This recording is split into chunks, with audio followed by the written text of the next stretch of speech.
శివరాత్రి. శివరాత్రి వచ్చిందంటే శివాలయాలన్నీ భక్తులతో, పూజలతో, అభిషేకాలతో కిటకిటలాడుతూ ఉంటాయి. అసలు శివరాత్రి అంటే ఏంటి? అది ఎప్పుడు వస్తుంది? ఆ రోజు మనం ఏం చెయ్యాలి? శివరాత్రి అంటే అందరూ ఉపవాసం జాగారం చేస్తారు.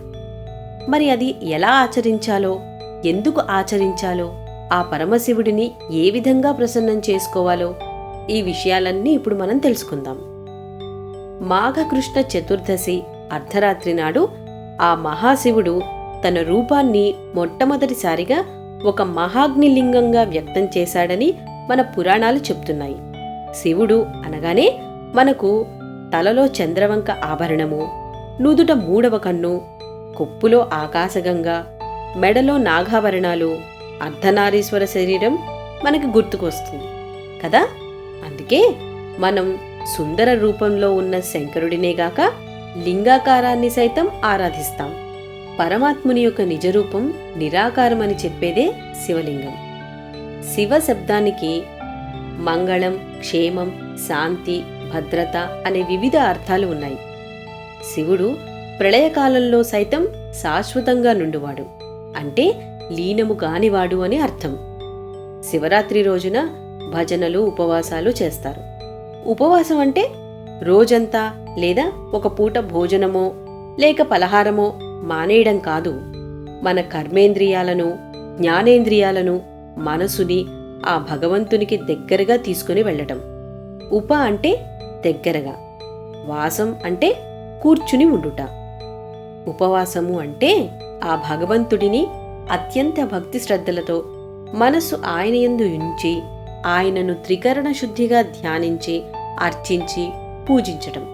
మరి జాగరణ అంటే మనలో అజ్ఞానాంధకారాన్ని తొలగించి జ్ఞానాన్ని ప్రసాదించమని ఆ దేవదేవుడిని భజనలతో, పాటలతో పూజించటం.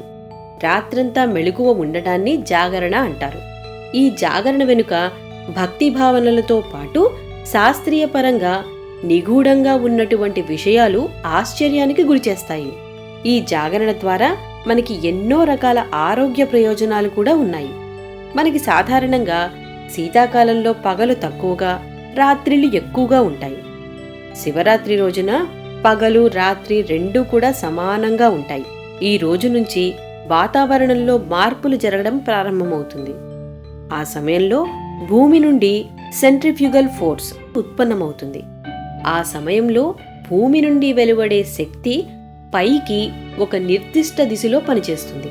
కాబట్టి మనం నిట్ట నిలువుగా కూర్చుని ఉండటం ద్వారా మన వెన్నుపూస ఆ శక్తిని గ్రహించి మన ఆరోగ్యానికి ఎంతో మేలు చేస్తుంది.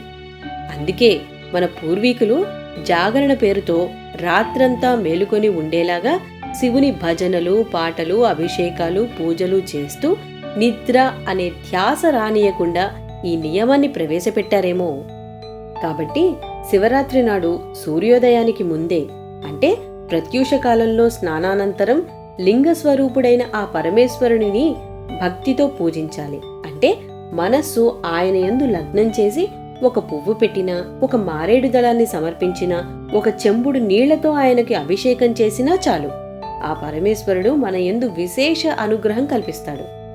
శివరాత్రి నాడు ఆలయాల్లో మహన్యాసపూర్వక నమక చమక ఏకాదశ రుద్రాభిషేకాలతో పూజిస్తారు.